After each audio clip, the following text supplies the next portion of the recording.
Dr. Fauci, let's get back to some viewer questions. Carol, who is a grandmother of 5 from Virginia Beach, sent in this video. Take a look.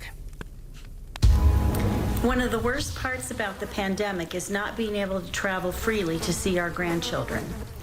My husband and I just got the first dose of the Moderna vaccine, and on February 19th, we'll get the second dose. When will we have immunity, and when will we be able to travel? Now, we just heard Dr. Walensky say now is not the time to be traveling, but what about this type of situation specifically?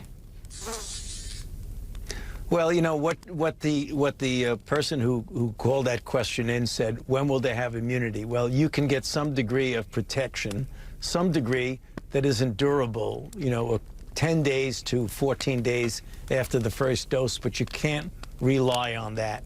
The maximum immunity begins about 10 days to 2 weeks and beyond following the second dose.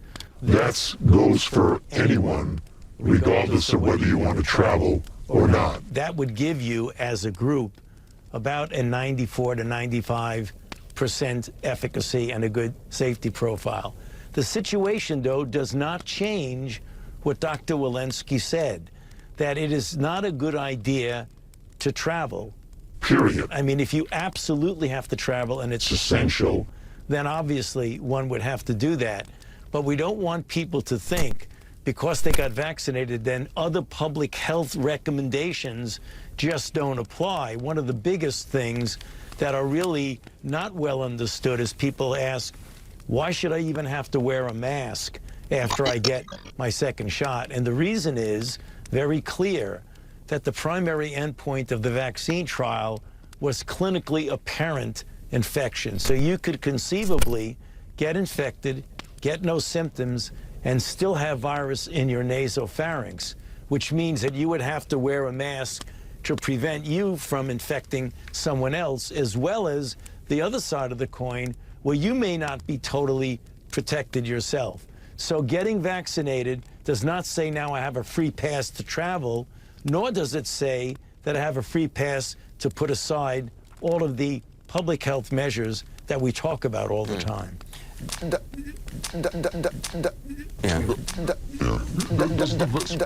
So you're saying that the vaccine does not prevent necessarily against infection. Are you saying that that's the case, or we haven't shown it yet? Do we still have to just prove this out, Dr. Fauci? We don't, Sanjay, very good question. We do not know that as a fact.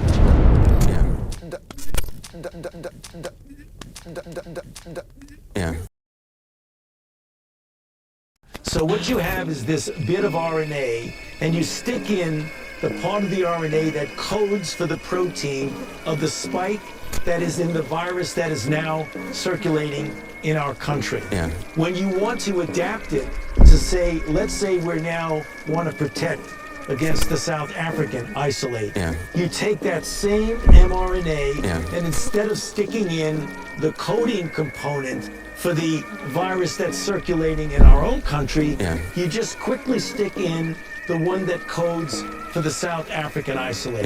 It is highly adaptable, and what you would do, and we're already starting that, Sanjay. This is something we're doing in collaboration with the pharmaceutical companies. We've already started that, and what you then do is you do a quick phase 1 trial to show safety and show immunogenicity. You don't have to do a 30,000 person trial or a 44,000 person trial. You work with the FDA and you could bridge information from one trial to another.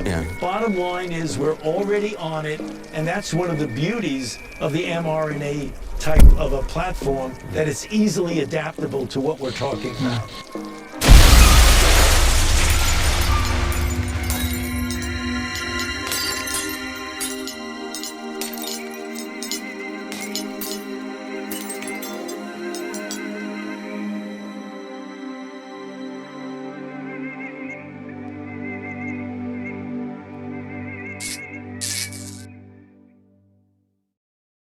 This percentage that's really misled by these conspiracy theories, it's unclear to me. There's millions of messages out there, you know, where my name or Dr. Fauci's name is used, but do people really believe that stuff? You know, we're going to have to get educated about this over the next year and understand, you know, what How does it change people's behavior? How should we have minimized this, either working with the social media companies or explaining what we were up to in a better way?